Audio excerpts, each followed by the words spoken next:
সুজলা সুফলা শস্য শ্যামলা এখন গাঁৱত আজি হাহাকাৰ পৰিৱেশ। বাৰিষাৰ বানে তছনছ কৰি গ'ল প্ৰায় 20খনৰ অধিক গাঁও। হয়, মই বৰ্তমান উপস্থিত আছোঁ নাৰায়ণপুৰ চক্ৰৰ অন্তৰ্গত চেঁচা ৰঙাজান গাঁৱত। মোৰ কেমেৰা সহযোগে দৃশ্যাংশ দেখুৱাব। আমি যলৈকে দেখা পাওঁ আচলতে সকলোখিনি কেৱল বালিয়ে পুতি পেলালে।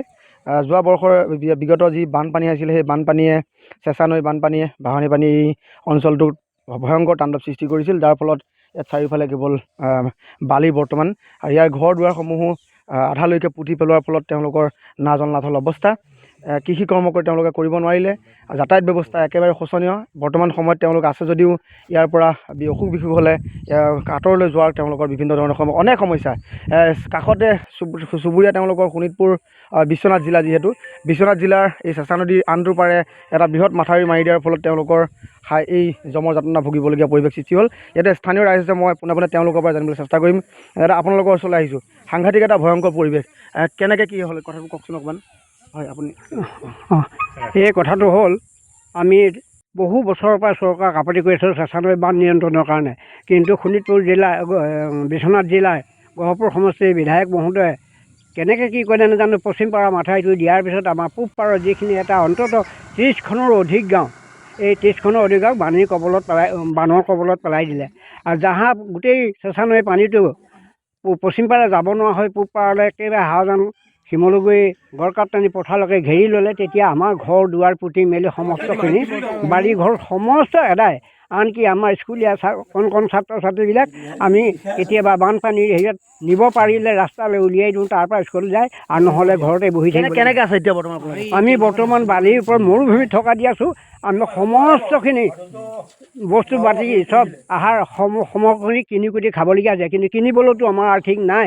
তৎসত্ত্বেও হাজিৰা মাজিৰা যিকোনো কৰি পেলাই আমি বৰ্তমান চলি আছোঁ। চৰকাৰখনে আপোনালোকৰ বিশেষ ব্যৱস্থা গ্ৰহণ কৰা নাই নেকি? এতিয়ালৈকে বৰ্তমান আমাক একো এটা সমস্যা কৰা নাই, কিন্তু চৰকাৰৰ ভিতৰত দিছে আৰু চাউলকেইটা, সেই চাউলকেইটাকে আমাক দি চৰকাৰে আমাক জনসাধাৰণক ভুৱা দিয়া লেখীয়াকৈ ৰাখি থৈছে। আৰু এতিয়া আমি দ্বিতীয়বাৰ এতিয়া ক'ত বাম জেগা বিচাৰোঁ, ক'ত আশ্ৰয় লওঁ, আমাৰ কোনোফালে নিশ্চয়তা নাই।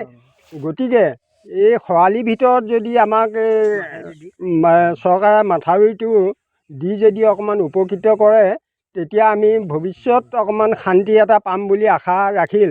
গতিকে চৰকাৰক আমি টানি অনুৰোধ কৰিছোঁ যাতে আমাৰ প্ৰতি অকণমান দয়া উপজি আমাক সহায় কৰে। যদি আগন্তুক বাৰিষাত কিন্তু আগতে যদি মাথাউৰি নহয়, তেতিয়াহ'লে আমি এই সম্পূৰ্ণ চেঁচা নৈৰ কবলত সমস্তখিনি যি পৰিয়ালবৰ্গ আছে, 30খনৰ গাঁও অধিকহে হ'ব, সমস্তখিনি চেঁচা নৈৰ বুকুত আমি জাহ দিব লাগিব।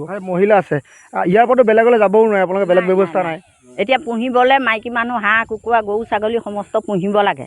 একো এটা বস্তু ল'বই নোৱাৰে। পানী অহাৰ লগে লগে উটুৱাই লৈ যাব, ক'ত পায়গৈ ক'ব নোৱাৰোঁ। আৰু আমি প্ৰতিবাৰে তেনেকৈ ক'ত পাম? সেইকেইটাতো পুহিব লাগিবই যাৱতীয় বস্তু। খেতি বাতিও কৰিব নোৱাৰি? খেতি বাতিটো পিছৰে কথা, ঘৰখনত থকা বয় বস্তু এটা পুহিব নোৱাৰোঁ। আমাক হাঁহ কুকুৰা ছাগলী গৰু সেইকেইটাতো আমাক লাগেই।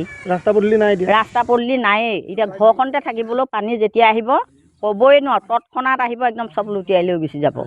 সেইকাৰণে আমাৰ বহুত অসুবিধা। আমাক চৰকাৰে এটাই কাম কৰক, এটা মাথাউৰি দি আমাক বহুত বিপদত পেলালে। সেইকাৰণে যদিহে আমিও চৰকাৰৰ নাগৰিক হওঁ, তেতিয়াহ'লে আমাক এইফালৰ মাথাউৰিটো দি আমাক যাতে সুখী কৰে। আৰু বহুত দুখত আছে। এতিয়াও বৰষুণ আহিলে পানী হৈ যাব? এতিয়া যদি আমাৰ চেঁচা পাহাৰ যদি বৰষুণ দিয়ে, আমাৰ ইয়াত মানে পানী বাৰিষাতকৈ অধিক হ'ব। এনেকুৱা ধৰণৰ হৈছে। ধান খেতি কৰিব নোৱাৰিলোঁ, বালিয়ে পুতিলে। তাতে গাঁৱতে এখন স্কুল আছে, সেইখনো মানে পুতি মেলি শেষ। কণ ল'ৰা ছোৱালীবিলাক মানে বাৰিষা স্কুল আহিবই নোৱাৰে, শিক্ষকো আহিব নোৱাৰে, এনেকুৱা অৱস্থা।